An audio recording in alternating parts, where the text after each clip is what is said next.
In this series, I'm going to see if I can remove the iPhone from the Apple ecosystem and replace it with an Android device. On this episode, we're going to focus on iMessage, and I'm not talking about blue and green bubbles. Now that Apple finally adopted RCS, iPhone and Android users can communicate back and forth the correct way. That means the ability to send high-quality photos and videos in between devices. And you can have reactions, typing indicators, and read receipts or read receipts? I don't know, who uses that anyway? This is one of the biggest reasons I couldn't leave iPhone, and now it's actually possible. So I'm going to put these two phones through the test and see if I can finally replace iMessage with Google Messages. Okay, so let's talk about iMessage. All right, I guess you can have this one. In my opinion, there is no messaging app that comes even close to iMessage. It's amazing. And listen, for me, it has nothing to do with blue and green bubbles. If I switch to Android, I'm not going to see that anymore. That's only for the people on the iMessage side, right? I'll be using a completely different app. But for some people, maybe that does matter. Maybe you don't want to change your friends and family's bubbles to green, right? It's a thing. And there is something psychological about that. If you are a longtime iMessage user, it feels different when somebody messages you and they're blue versus when they're green. It's just a thing. I mean, I remember I was on Android for a few years, and then when I switched back to iPhone, all of a sudden there's people commenting when I message them, "Oh, you're blue." And it's like, wait a second, what? It's like, welcome back. Now people are messaging me more often than they were. It's like, is there some form of prejudice going on here? It's a little weird. And then I got a message from somebody and it was green, and I'm like, ugh. And I'm thinking, wait a second, what? That was me like literally yesterday. So there is some kind of weird psychological thing about that that dates back a little bit. Okay, this is the moment I've been waiting for. Okay, I'm going to send a message to myself. Now it already says RCS on here. Okay, we're just going to do what's up. And let's hit send. It's interesting that it kept the text in here after I sent it. Okay, there's the message, what's up? It says RCS on both ends. So this shows that I am sending RCS messages. But now there's RCS, which has been around for a few years, but Apple didn't support it until now, so that's a huge deal. Hey, see, back not too long ago, Android used SMS, which is such an old technology. I mean, that was around when there were little flip phones without big displays. They just had a little LCD screen. SMS wasn't designed to handle large files like big photos and videos, and it doesn't work over Wi-Fi. I remember one of the times I had switched to Android, I went out of the country and I couldn't even get text messages anymore. But iMessage was designed for this stuff. It works over Wi-Fi, it could send high-quality photos and videos back and forth, and they came out with typing indicators and read receipts and all this stuff, and SMS just couldn't really handle this. And then, of course, with the photos and videos, I mean, if you tried to send a video from an Android to an iPhone or vice versa, there's no point. It was just a grainy, pixelated mess. iPhone to iPhone, no problem. Take a video, send it to another iPhone user, bam, it's there like that. And it was the same experience from Android user to Android user. In the past, sending a video would be a nightmare. If you sent a video over SMS, it wouldn't even come out. It would be a grainy mess. So let's see what happens. It shows typing indicators too, by the way. See the little green line? I guess they're sticking with green on RCS. Okay, there we go. It's coming through. It's downloading. And let's see what happens. Yeah, this looks great. I don't see any quality loss. 1280 by 720. 1920 by 1080. That's interesting. So it looks like it did reduce the file size, right? Let's try again with a 4K video. Ah, look at me in green there. All right. Okay, now this video was shot in 4K, 3840 by 2160. So first of all, there's the video, 1280 by 720. Huh, so it is downgrading the videos, but they still look great. Okay, so I tested it and it does downgrade the videos slightly, but they're still great. This wouldn't be something that would deter me from switching. I don't need 4K videos to be sent from one device to another, so that's fine. I'm totally fine with it. Another thing is, as an Android user, you were constantly ruining group messages, right? I mean, everybody's in a blue iMessage chat and they invite one Android user, the whole thing turns green and the whole experience is ruined. Plus, I had kids, friends and family had kids, and we want to send high quality photos and videos back and forth.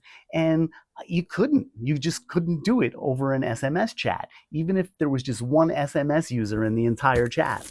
I'd have to ask friends and family members if I can start a WhatsApp chat. And yeah, I know back then I was tired of settling for less and I wanted that iMessage experience. And you know what? Again, it's not about the color of the chat. I was ruining my friends and family's experiences. I was ruining group chats. And I really just didn't like it anymore. So I'm in a group chat here. It's this phone, my iPhone 16 Pro Max, that has RCS. Then I have two Android users who have Pixels, and obviously they have RCS, but my wife's phone, for whatever reason, doesn't support it, so our entire group is now on SMS. So that's a little concerning. My family chat, which is 100% iPhone users, if I were to switch to RCS and all their phones supported it, that's great. But if I switch to RCS and one of the phones doesn't support it, we're all on SMS, and that doesn't work for me. So let's do some more investigating. Okay, so I went ahead and stole my wife's iPhone, and as you can see, it says SMS. All right, I'm gonna type hi again. Now there's no typing indicators on this phone. Nothing's happening.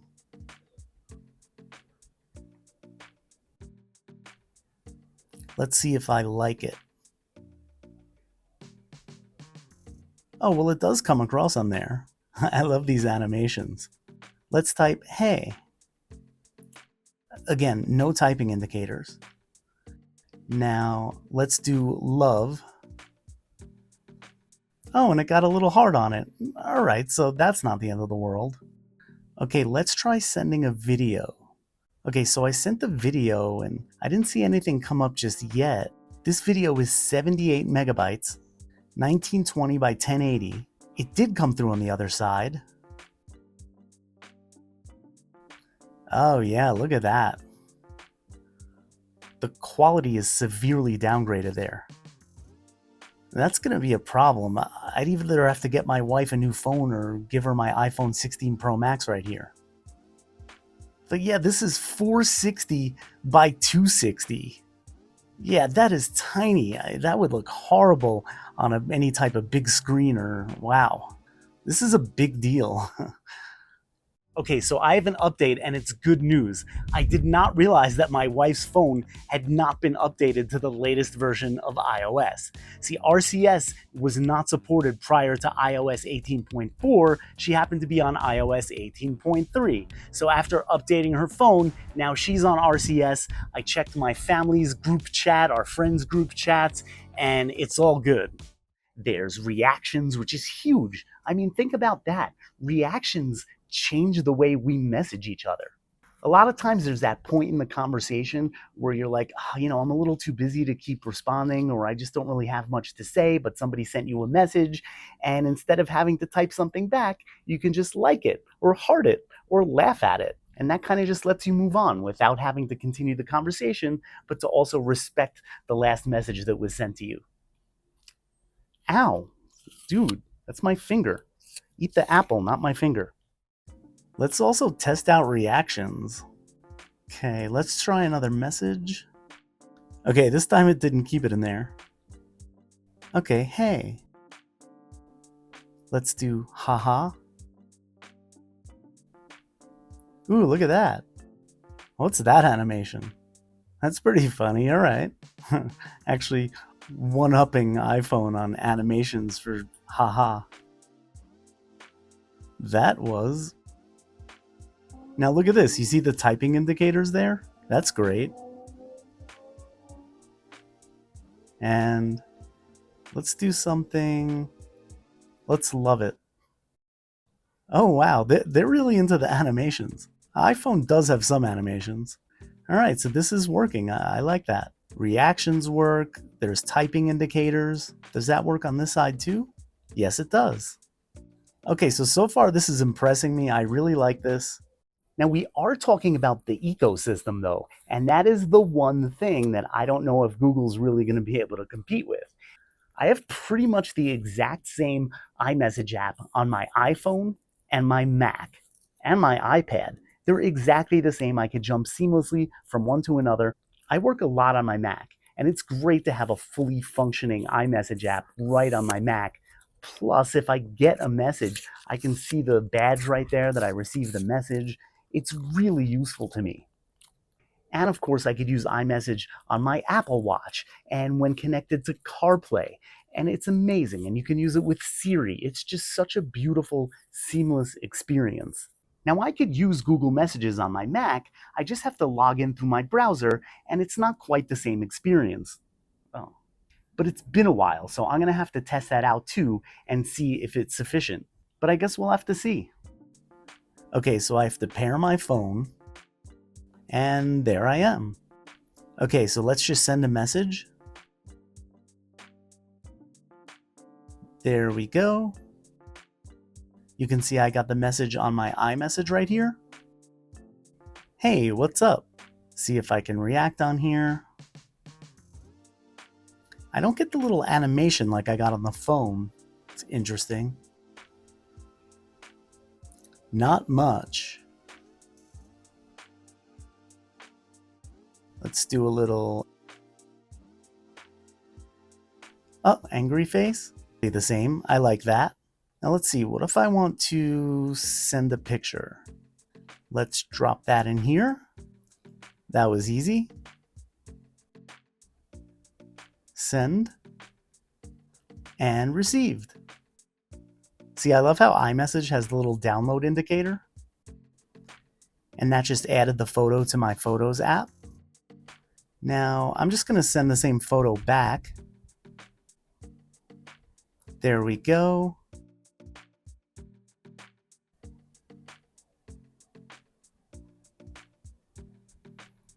I could react, reply, delete. What if I want to save it? Do I just right-click it? And there's a download button. All right, so I would just be saving it to the desktop. Okay, now I can also add from Photos. This looks like Google Photos. Oh, that's convenient. I like that. You can just send something from your Google Photos library.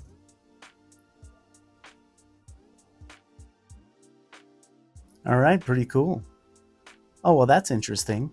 I put something other than the normal reactions, and it put it in a separate message. Interesting. Can I do that on this side? So it looks like on the Android side, I only have a few reactions.